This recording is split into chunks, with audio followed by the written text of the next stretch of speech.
성경 말씀은 시편 22편 계속해서 12절부터 18절까지의 말씀입니다. 우리 합독하여 주의 말씀 받겠습니다. 많은 황소가 나를 에워싸며 바산의 힘센 소들이 나를 둘렀으며 내게 그 입을 벌림이 찢고 부르짖는 사자 같으니이다. 나는 불같이 쏟아졌으며 내 모든 뼈는 어그러졌으며 내 마음은 촛불 같아서 내 속에서 녹았으며 내 힘이 말라 질거러 조각 같고 내 혀가 이틀에 붙었나이다. 주께서 또 나를 사망의 진토에 두셨나이다. 개들이 나를 에워쌌으며 악한 무리가 나를 둘러 내 수족을 찔렀나이다. 내가 내 모든 뼈를 셀 수 있나이다. 저희가 나를 주목하고 보고 내 겉옷을 나누며 속옷을 제비 뽑나이다. 아멘. 나는 예배하네. 어떤 상황에도 나는 예배하네. 부르신 곳에 우리 모두는 어려움과 혼돈의 때를 지나고 있습니다. 이런 때에 우리에게 필요한 것이 무엇일까요? 그것은 소망입니다. 고난주간 특별 새벽기도의 자리에서 주님의 임재와 약속의 말씀 그리고 공급해 주시는 은혜를 통해 세상에 잃어버린 소망을 보게 될 것입니다. 바로 그 소망이 있는 고난주간 특별 새벽기도의 자리에 여러분을 초대합니다. 어떤 상황에도 나는 예배하네. 우리는 계속해서 고난주간 특별 새벽기도회를 통해 고난 중에 소망을 생각하고 있습니다. 그리고 세상의 유일한 소망이신 우리 주님 예수 그리스도의 고난을 우리가 함께 나누면서 우리가 고난 가운데 소망을 누리며 사는 삶을 살기를 원하고 시작한 것이 어려웠는데 오늘이 벌써 4일째 됩니다. 고난은 늘 고통이라는 감정적 느낌을 수반하고 있고 그 고통은 견디기가 매우 어렵고 또 일상의 삶을 대단히 위험할 때가 많이 있습니다. 그러다 보니 고통을 어떻게 이기기 위해 최선을 다하여 노력하고 또 최선을 다하여 그 고통을 어떻게 하든 견뎌보려고 하는 그런 노력들이 참으로 많습니다. 그러나 그 노력이나 힘이 또 수고가 얼마간은 통할지 몰라도 사람의 힘이나 노력은 한계가 있다는 것을 우리는 근방에서 깨달을 수가 있습니다. 그 결과 사람들은 두 가지 선택을 할 확률이 대단히 높지요. 자포자기하고 인생을 포기하든지 아니면 새로운 길을 모색하는 것입니다. 소망이 되기 위해서는 반드시 소망의 주체는 하나님이셔야 합니다. 다시 말하면 그 소망은 하나님을 믿는 믿음에서 시작되는 것이죠. 그리고 그 소망이 반드시 하나님의 사랑에 근거하지 않으면 소망은 소망이 될 수 없다는 사실입니다. 소망은 항상 하나님의 임재를 통해서 우리가 발견할 수가 있습니다. 하나님의 임재를 통하여 우리는 하나님의 소망 가운데 살아갈 수 있는 것이지요. 그래서 하나님의 기름 부으심의 임재 가운데 하나님을 예배하는 것입니다. 영과 진리로 하나님을 예배할 때 그 예배를 통하여 하나님의 임재하시고 그 임재를 통하여 하나님의 은혜를 깨달을 때 그 안에서 우리는 하나님 앞에 소망을 둘 수가 있지요. 그래서 신자들에게 또 주님을 따르는 제자들에게 예배는 참으로 중요한 것이죠. 그래서 일평생 살면서 예배에 성공하는 것은 대단히 복된 일이기도 합니다. 또한 약속이죠. 하나님의 약속의 말씀이 있는 곳에 항상 소망을 발견할 수가 있습니다. 그래서 우리는 그 약속의 말씀을 대단히 소중하게 여기고 그 말씀을 날마다 먹고 그 말씀을 날마다 마시고 그 말씀 가운데서 우리는 기뻐하고 즐거워할 수가 있지요. 어떤 고난과 그 고난으로 인하여 고통 가운데 산다고 할지라도 사랑하는 여러분, 하나님의 약속의 말씀이 있으면 우리는 얼마든지 소망 중에 살아갈 수 있다는 것을 말씀을 통해서 우리는 경험할 수가 있고 말씀을 통하여 우리는 그 말씀 앞에 확신을 가지고 살아갈 수가 있는 것입니다. 더 나아가서 공급하시는 하나님의 은혜입니다. 하나님의 은혜가 아니면 우리는 순간도 살아갈 수가 없습니다. 하나님께서는 우리의 필요를 채우시고 우리로 하여금 기도의 자리에서 하나님 앞에 구하고 간구하게 하시지만 하나님께서 은혜를 베풀어 주시지 않으면 순간도 살아갈 수가 없고 그 은혜의 공급하심이 없이는 우리는 하나님 앞에 소망을 두고 살아갈 수가 없는 것이죠. 그러므로 사랑하는 여러분, 하나님의 은혜 안에서 하나님 앞에 두는 소망을 가지고 살아가는 믿음의 종들이 될 수 있기를 주의 이름으로 축복합니다. 우리는 계속해서 시편 22편의 12절부터 18절까지의 말씀 봅니다.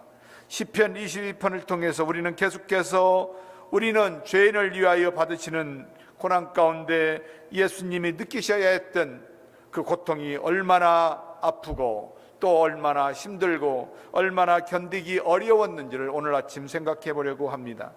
마치 많은 항소에게 에워싸인 것처럼 사망의 우겨싸임을 당하셨습니다. 정말로 그들은 마치 굶주린 사자가 먹을 짐승을 잡아 그 입을 벌려 찢는 것처럼 사단에게 유혹되어 죄의 종이 된 사람들은 예수님을 넘어뜨리기 위해 고통을 견딜 수 없어 십자가를 박차고 내려오기를 기대했습니다. 그러나 자기를 죽음의 자리에 두신 것은 하나님이셨고 또 하나님의 말씀은 하나님께서 친히 예수님을 통하여 예수님에게 우리의 죄를 담당시키고 모든 인류의 죄를 담당시키셔서 십자가에서 죽으심으로 말미암아 구원의 역사를 완성하시기를 원하는 것이 다윗을 통하여 성령께서 우리에게 말씀해 주시고 있는 말씀인 것을 볼 수가 있습니다. 오늘 본문의 15절의 말씀을 보면 내 심이 말라 질그릇 같고 내 혀가 이틀에 부쳤나이다. 주께서 나를 사망의 진토에 두셨다고 말씀하고 있는 것을 볼 수가 있습니다. 그렇습니다. 오늘 말씀을 통해 고난받으시는 주님의 고통을 통해 우리가 고난 가운데 주님께 소망을 두어야 할 이유가 무엇인지를 생각해 보기를 원합니다. 첫 번째로 주님 받으시는 고난은 우리가 받아야 할 모든 허물로 인함이라고 말씀하고 있습니다. 우리의 죄와 우리의 허물로 인하여 주님이 받으셨습니다. 우리가 받아야 했고 또 우리가 원수에게 에워싸였고 우리는 사망의 온전히 그늘에서 살아야 할 존재였고 하나님과 원수되었던 그런 존재였습니다. 그럼에도 불구하고 그것을 우리에게 돌리지 아니하시고 주님께서 친히 고난을 받으시고 모든 허물과 모든 죄악을 담당하시고 십자가에서 고난을 당하셔야 했습니다. 오늘 12절과 13절의 말씀을 보면 많은 황소가 나를 에워싸며 파산의 힘센 소들이 나를 둘렀으며 내게 그 입을 벌림이 찢고 부르짖는 사자 같다고 그렇게 고백합니다. 갈릴리 바다 동쪽에 위치한 길르암 북쪽에 요단 동부 지역인 바산은 팔레스타인에서 가장 비옥한 목초지가 있습니다. 그리고 그 바산에는 건강하고 대단히 힘이 센 그런 소들이 많이 있었고 또 많이 그렇게 키운다고 합니다. 다윗은 모든 고난이 마치 바산의 힘센 소들이 둘러싼 것 같은 그런 자신을 대적하는 자들이 많다고 그렇게 고백을 합니다. 마치 굶주린 사자가 먹을 것을 잡아서 잔인하게 입을 벌려 찢고 부르짖는 것처럼 마치 다윗의 삶에 엄습하고 있는 고난으로 인한 고통이 바로 그렇다고 고백을 하고 있습니다. 그런데 마치 사단에게 유혹되어 죄의 종이 되어 힘센 바산의 많은 황수같이 그 많은 유대 군중들은 예수님을 에워싸고 빌라도에게 예수님을 십자가에 못 박아야 한다고 그렇게 아우성을 치며 빌라도를 협박합니다. 마치 주님께 대드는 모습이 며칠씩 굶주린 사자가 먹을 짐승을 잡아 날카로운 이빨을 가진 입을 벌려 찢고 또 그 이빨을 움켜쥐어서 정말로 그 짐승을 먹고 울부짖는 것처럼 빌라도에게 아우성을 치는 유다 군중들의 모습을 볼 수가 있습니다. 마태복음 27장의 41절의 말씀을 보면 총독이 대답하여 가로되 둘 중에 누구를 너에게 놓아주기를 원하느냐 가로되 바나바소이다. 마태복음 계속해서 27장의 22절을 보면 빌라도가 묻습니다. 그러면 그리스도라 하는 예수를 내가 어떻게 하면 좋겠느냐? 저희가 다 같이 한 마음이 되어서 십자가에 못 박아야 된다고 그렇게 아우성을 칩니다. 그리고 계속해서 마태는 23절에서 빌라도가 어떻게 했는지를 우리에게 가르쳐주고 있죠. 예수님이 십자가에 매달려야 되는 것은 무슨 죄가 있어서 그런 것이 아니라는 것을 우리는 계속해서 묵상하고 있습니다. 빌라도가 가로되 어쩌미뇨 무슨 악한 일을 했기에 예수를 십자가에 못 박아야 된다고 하느냐 하니까 저희가 더욱 소리를 질러 가로되 십자가에 못 박아야 하겠다고 그렇게 아우성을 치는 유다민족들을 볼 수가 있습니다. 그렇다면 우리는 이 시간에 생각해야 될 것이 과연 유대 군중들만 예수님을 십자가에 못 박아야 한다고 했을까요? 우리는 자유할 수 있을까요? 오늘 아침 누가 바산의 심센 항소처럼 예수님을 에워싸고 굶주린 사자처럼 그분을 십자가에 못 박아야 한다고 아우성을 치고 있는가요? 예, 바로 죄인된 우리 모두입니다. 아직도 세상은 고난을 받으신 주님의 고통이 누구를 위한 것인지를 모릅니다. 그러나 주님이 받으신 모든 고난은 모든 죄인의 허물을 인함이라고 말씀하고 있습니다. 세상의 죄와 세상의 모든 허물로 인하여 예수님은 십자가에서 고난을 받으셔야 했고 다윗의 삶에 그 고난을 통하여 주님 앞에 앉아 있을 때 하나님께서 성령으로 다윗을 통하여 우리 주님 예수님이 당하시고 우리 주 예수님이 느끼셔야 할 그 고통에 대해서 우리에게 이 아침 알려주고 있는 것입니다. 그러므로 사랑하는 여러분, 오늘 이 아침에 예수님이 받으셔야 했던 그 고난의 고통은 우리가 받아야 했고 우리가 느껴야 하는 고통이었습니다. 그럼에도 불구하고 주님께서 그 길을 가시는 것을 볼 수가 있습니다. 두 번째로 우리에게 말씀해 주시는 고난은 되었는데 주님의 고난은 죽음의 고통이셨습니다. 오늘 12절의 말씀을 보면 내 힘이 말랐다고 말씀합니다. 마치 질그릇 조각 같고 내 혀가 이틀에 붙었습니다. 주께서 또 나를 사망의 진토에 두셨다고 말씀합니다. 주께서 받으셔야 했던 고통은 참으로 사람으로 견딜 수 없는 아픔과 고통이셨습니다. 주님께서 십자가에 6시간 동안 달려 있으면서 그 십자가에서 주님은 마치 다 쏟은 물처럼 모든 기운이 다 빠져서 아무런 힘을 쓸 수가 없으셨습니다.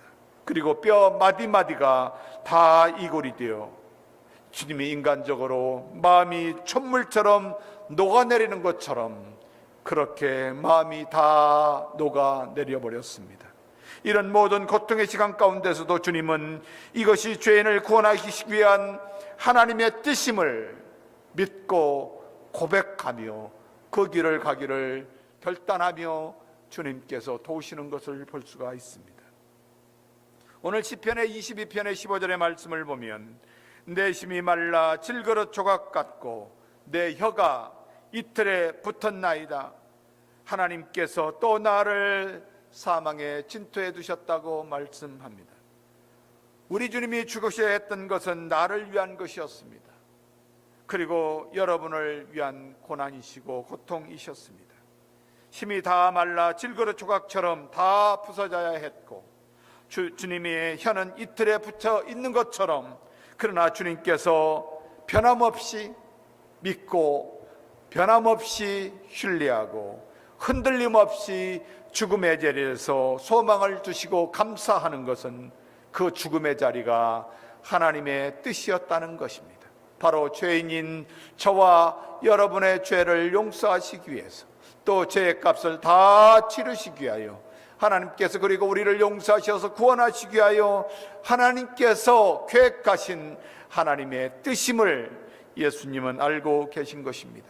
그래서 시편의 오늘 본문의 15절의 하반절을 보면 하나님께서 또 나를 사망의 자리에 두셨다고 그렇게 고백하는 것을 볼 수가 있습니다.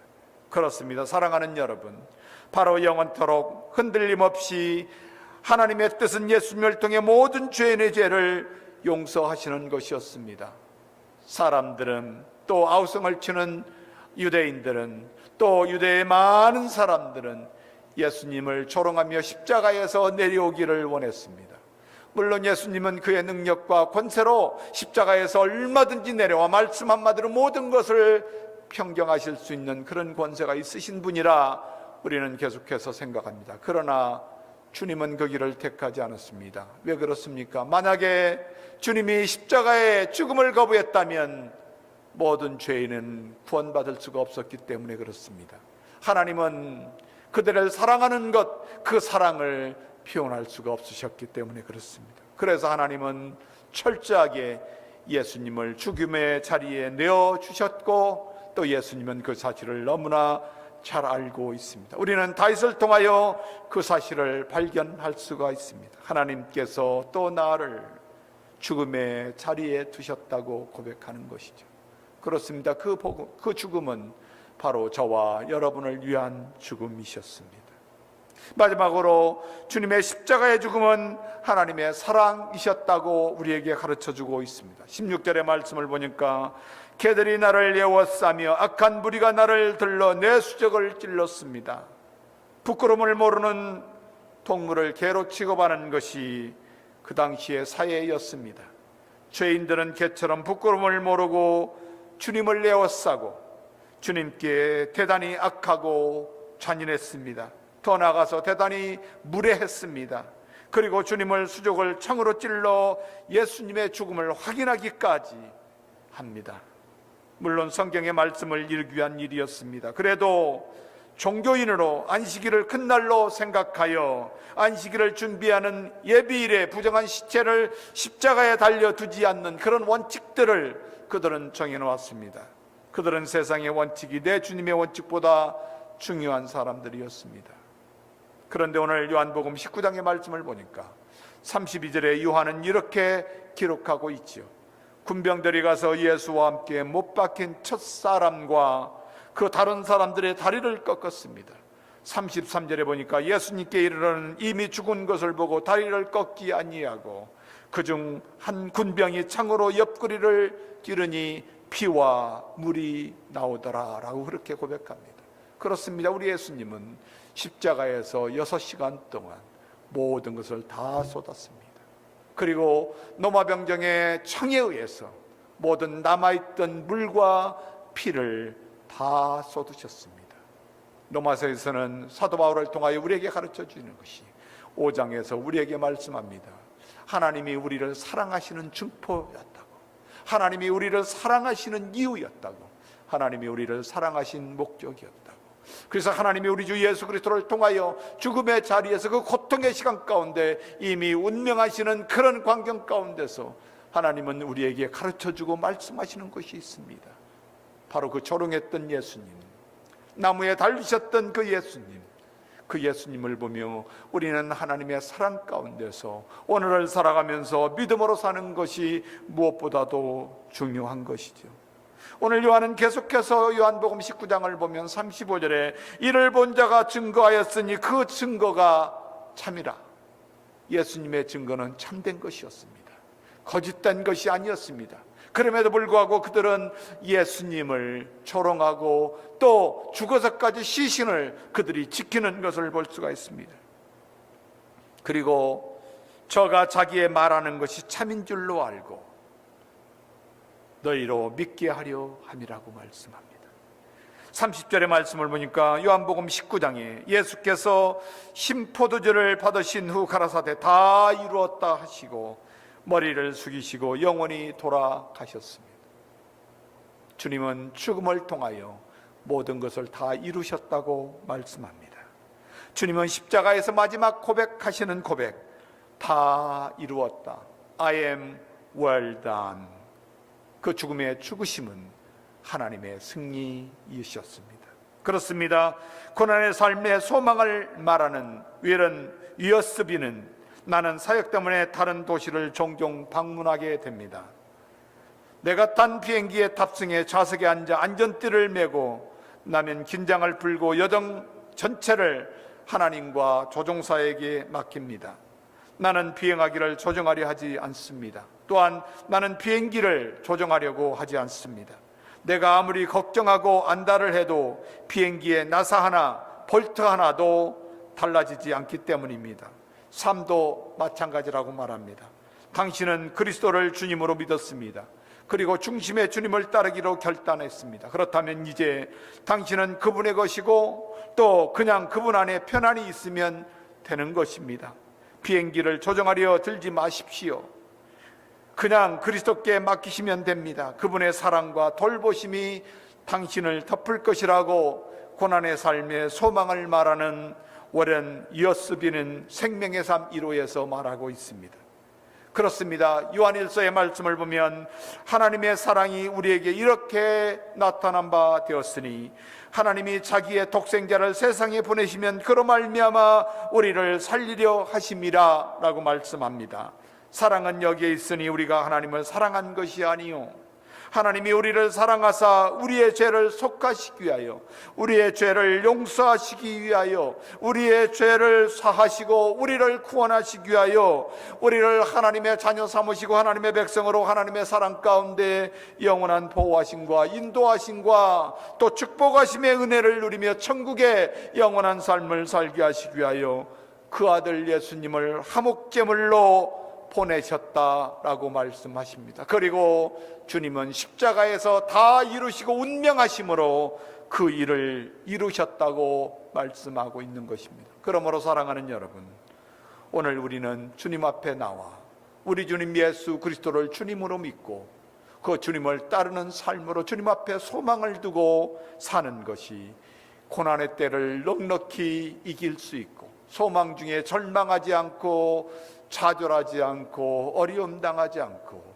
오직 하나님 안에서 천국의 은혜를 누리며 영원한 삶을 살아가는 영원한 생명이 있는 하나님의 보호하심과 인도하심과 축복하심의 은혜를 믿고 오늘 또 우리 주님 예수님을 마음의 중심의 주님으로 받아들이셔야 됩니다.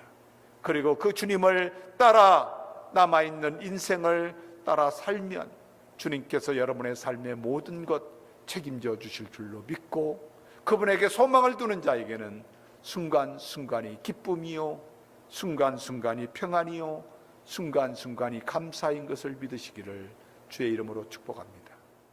이 시간 나라와 민족을 위하여 우리 함께 기도하기를 원합니다.